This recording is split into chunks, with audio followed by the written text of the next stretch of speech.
darle las gracias a Dios nuevamente por, por estar fuera de ese lugar, de ese infierno. Pude volver a probar el café de Portuguesa, que para mí es el mejor. Pude volver a la casa de mis abuelos, pero mi abuela no estaba. Y eso era algo que yo había dejado antes de entrar al helicoide.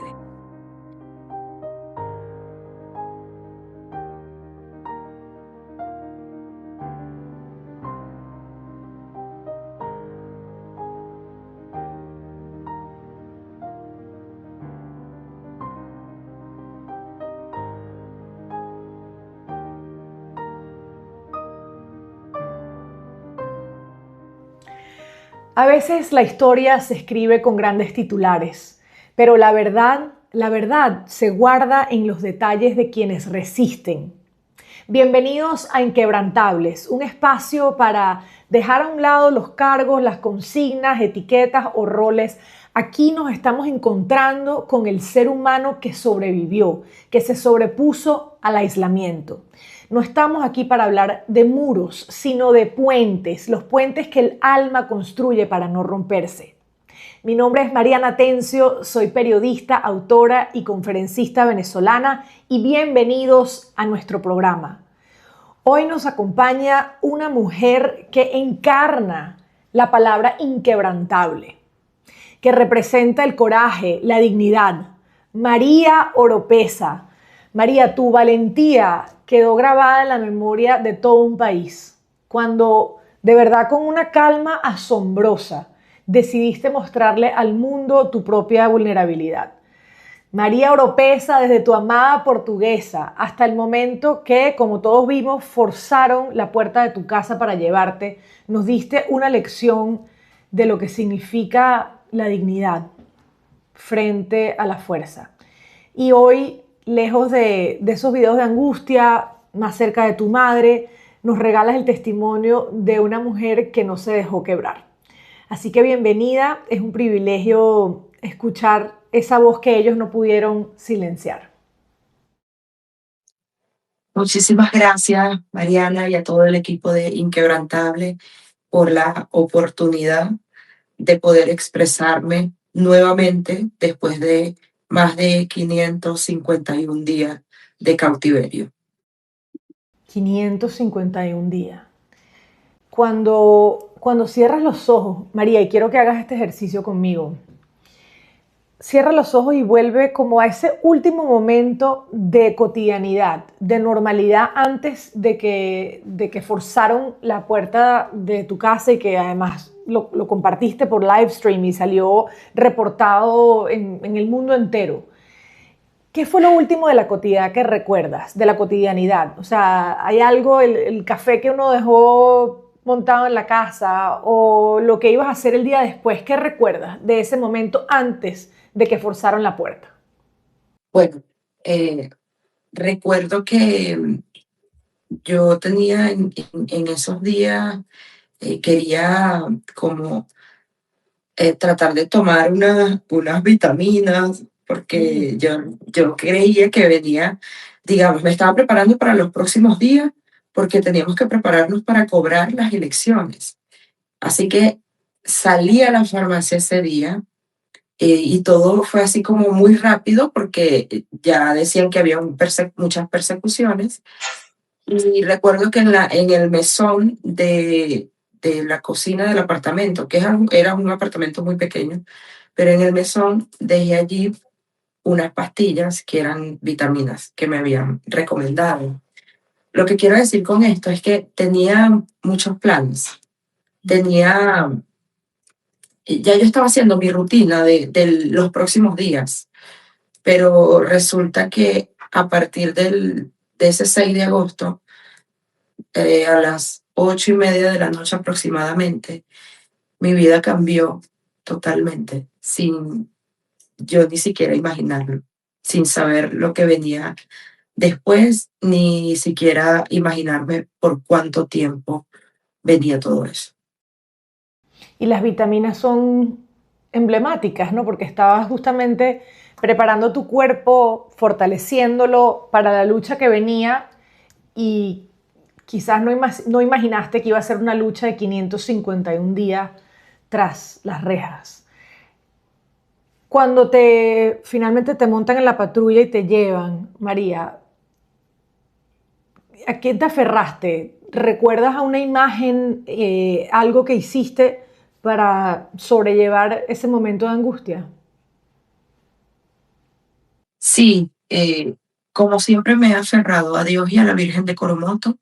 De hecho, lo que yo puedo recordar, porque no he vuelto a ver ese video, después que salí, no lo he visto, no sé ni qué grabé exactamente. Solo recuerdo lo que dije en el momento, algunas cosas, y entre esos creo que yo dije, a mí siempre me acompaña Dios y la Virgen de Coromoto. Y eso fue precisamente lo que, lo que me mantuvo en resistencia y lo que me dio fortaleza. Desde el mismo momento que me sacan del apartamento hasta incluso el día que me escarcelan, porque yo salí con una franela de la Virgen de Coromoto, Mm. porque estando en prisión yo me corté incluso el cabello para darle una promesa a la Virgen de Coromoto para que intercediera ante Dios por la libertad de todos los presos políticos. Así que di en promesa mi cabello, que jamás me lo había cortado, y lo doné a los niños con cáncer del Estado portugués. Aún así, en la situación en la que te encontrabas, buscaste la fortaleza de incluso donar, o sea, lo único que tenías era literal tu cuerpo y donaste una parte para los más necesitados. ¿Cuál crees que fue un ritual allí dentro que te recordabas que seguías siendo tú, María, y que no era solo un número más, o sea, que no, algo que no logró justamente quebrarte allí adentro? Bueno, puedo decir que había varios rituales que hacíamos juntas porque yo no estaba sola, yo estaba con 5 grandes amigas en esa celda y nosotras tratábamos de hacer cosas que pueden parecer algo simple de la cotidianidad, pero que cuando estás preso buscan anularlo. Así Mm. que te contaría, por ejemplo, la anécdota la vez que Dignora, que estaba conmigo allí en prisión. Dignora luchó muchísimo y ella lo hizo porque además ella era la que tenía visita en ese entonces. Y ella luchó muchísimo para que nos dejaran meter una mesita, que era una mesita para nosotras poder sentarnos a comer y no comer desde las literas donde dormíamos, porque no había nada, era un espacio sin nada, solo las literas. Y el día que llegó la mesa, que por fin nos las permitieron, eso fue de tanto insistir, ese día nos sentimos humanas nuevamente, porque podíamos comer en una mesa. Y nosotras tratamos hasta el último día que estuvimos allí en ese lugar, comer todas juntas para recordar lo que era comer en familia. Otra de las cosas que también hacíamos es que leíamos muchísimo y cada cosa que leíamos la debatíamos entre nosotras, porque bueno, al final somos políticas y luchamos por Venezuela y aunque ellos buscaron quebrarnos, nosotros no íbamos a dejar la lucha. Así que sin saber qué estaba pasando afuera, nosotros hacíamos distintos análisis. Y yo no sé ni si, o sea, nos inventábamos los escenarios.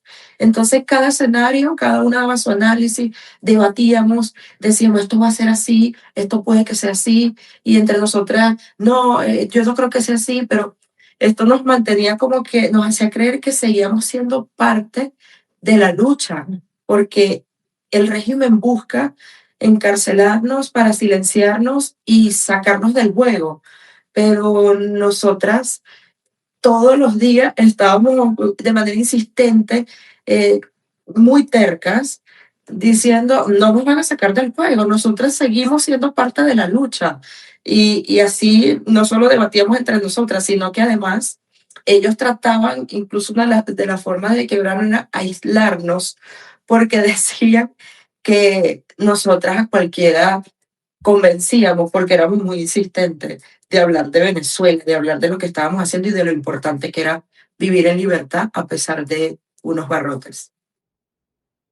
Me, me impresiona mucho lo de la mesa, María. Creo que es un símbolo de, sí, o sea, quieren deshumanizarte cuando estás en esa situación y la mesa es como un símbolo de civismo, ¿no? De humanidad, de progreso, el poder comer en una mesa. Y una cosa que me ha marcado mucho de estas entrevistas es lo que uno da por sentado.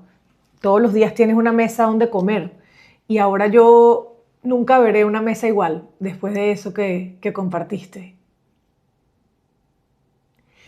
Te quiero preguntar si hubo un momento donde casi te quebraste. ¿Cuál fue el momento más duro que recuerdas allá adentro? Uf, creo que han sido varios momentos duros. Allí esa es una lucha de todos los días estar en prisión. Es una lucha constante incluso después de prisión. Hubo varias cosas. Por ejemplo, yo no soy de llorar mucho.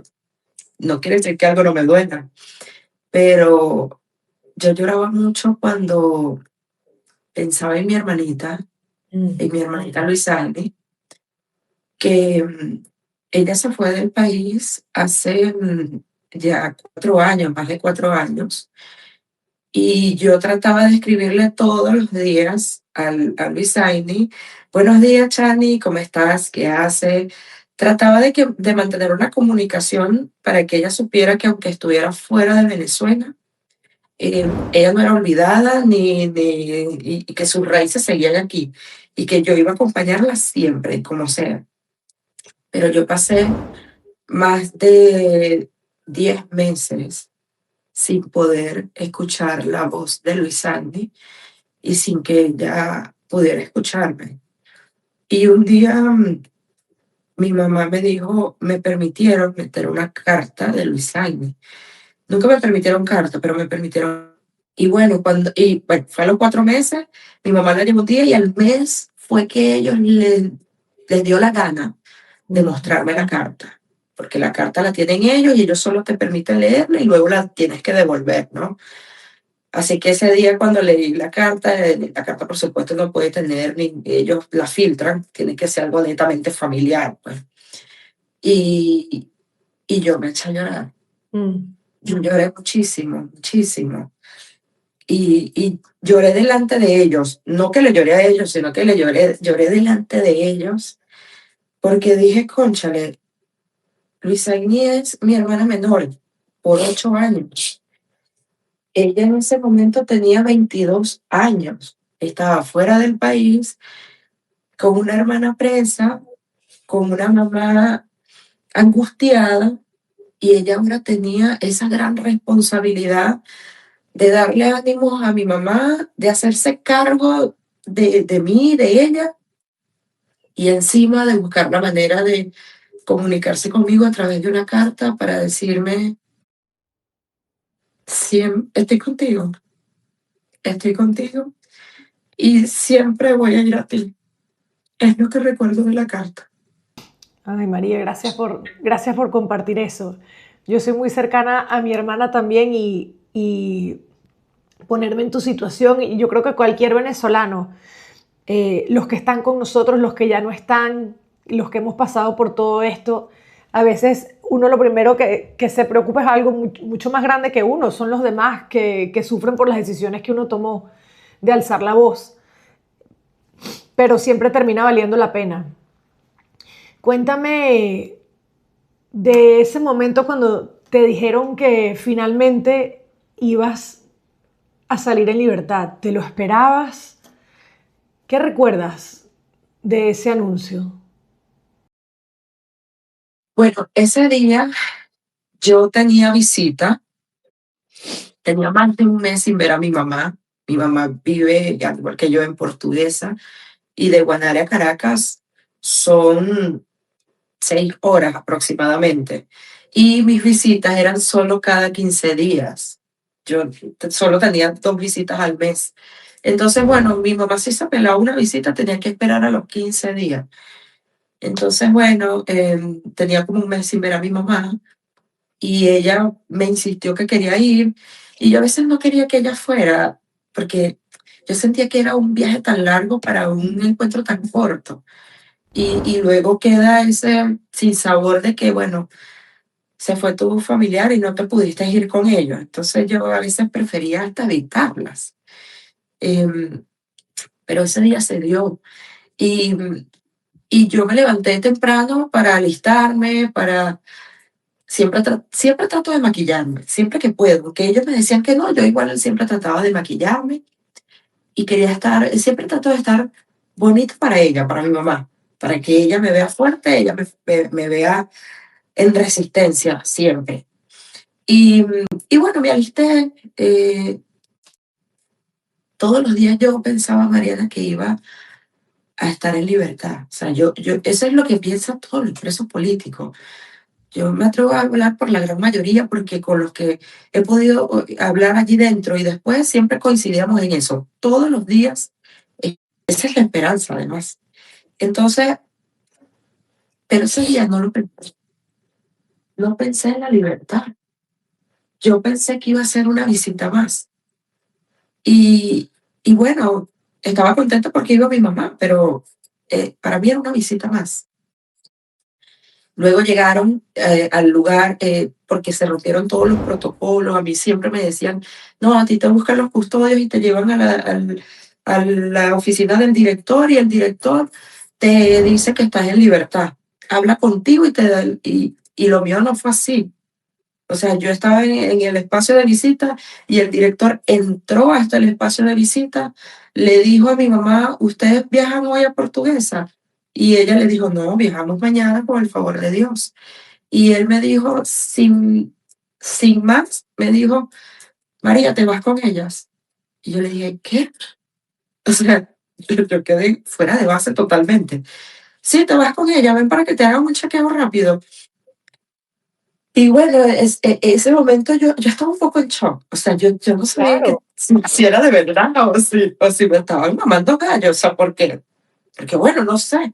Y mi mamá se arrodilló a darle gracias a Dios, porque mi mamá es muy creyente, y ella se arrodilló y le dio las gracias a Dios. Mi tía igual, y recuerdo que mi mamá, yo recuerdo unas palabras de mi mamá, porque ella dijo, viste, se lo dijo a mi tía, viste, yo te dije que hoy yo iba a ver a mi hija y me la iba a llevar, y Dios Wow. me escuchó. Ese momento en que tu mamá se arrodilla y finalmente tú maquillada con la esperanza que siempre tuviste y te dicen, ¿te vas con ellas? ¿Qué se siente la libertad? ¿A qué huele? ¿Qué percibiste después de 551 días?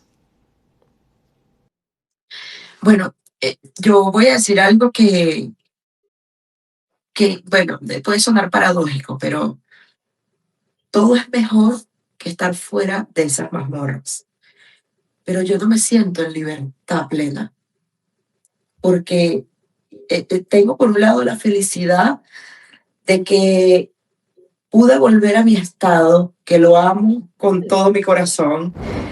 Pude volver al templo votivo de la Virgen de Coromoto y llevarle unas flores y prenderle una velita. Pude darle las gracias a Dios nuevamente por, por estar fuera de ese lugar, de ese infierno. Pude volver a probar el café de Portuguesa, que para mí es el mejor. Pude volver a las casas de mis abuelos, pero mi abuela no estaba. Mm. Y eso era algo que yo había dejado antes de entrar al helicoide.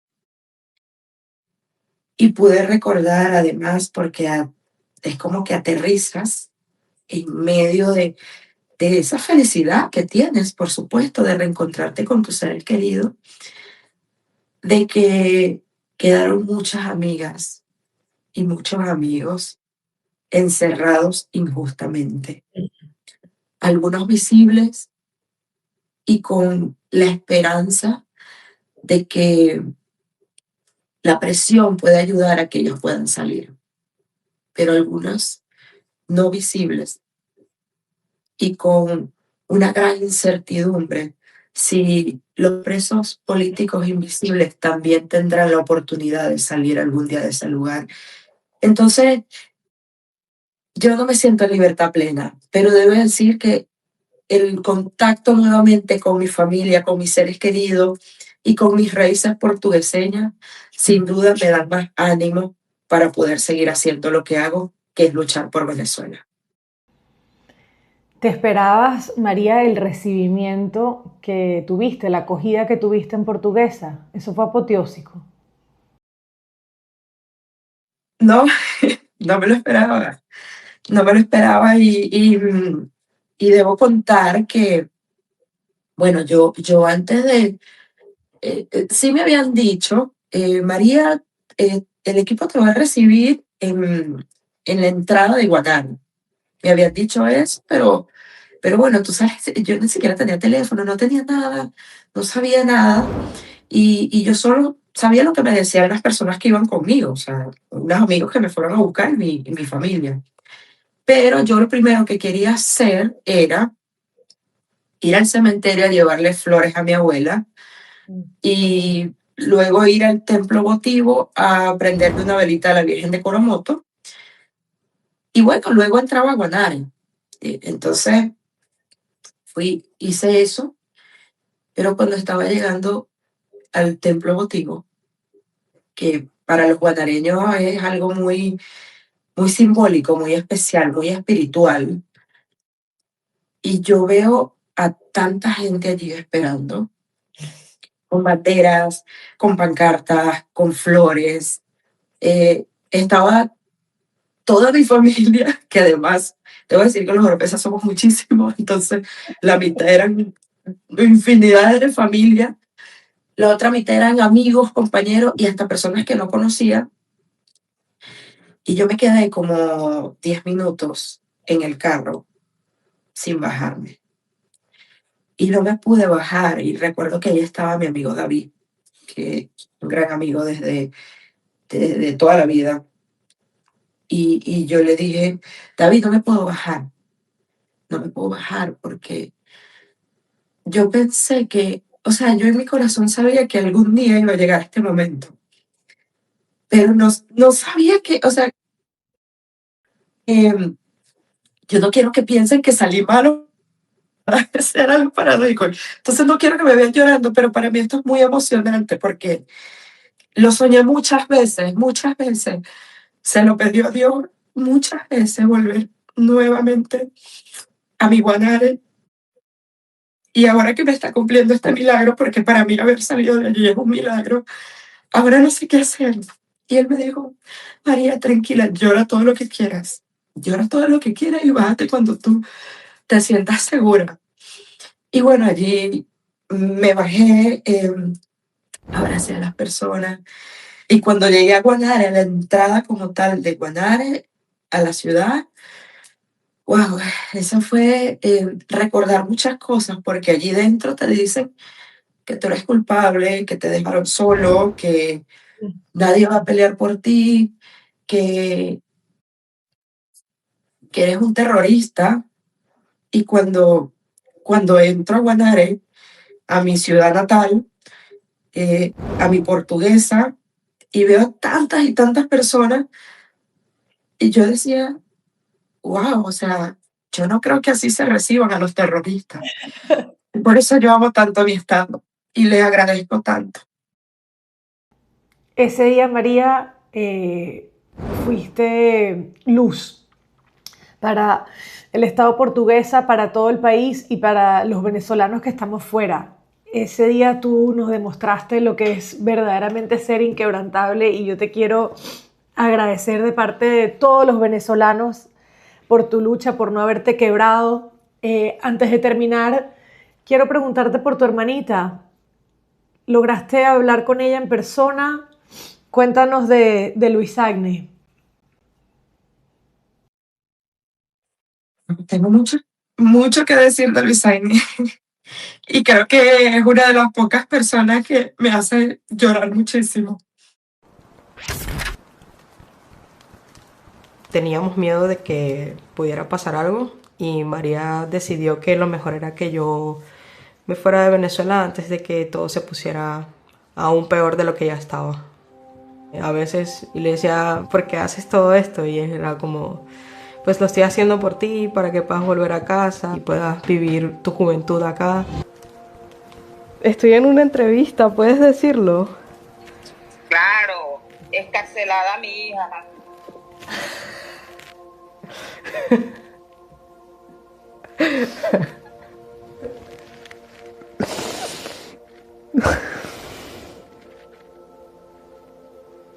Liberaron a María.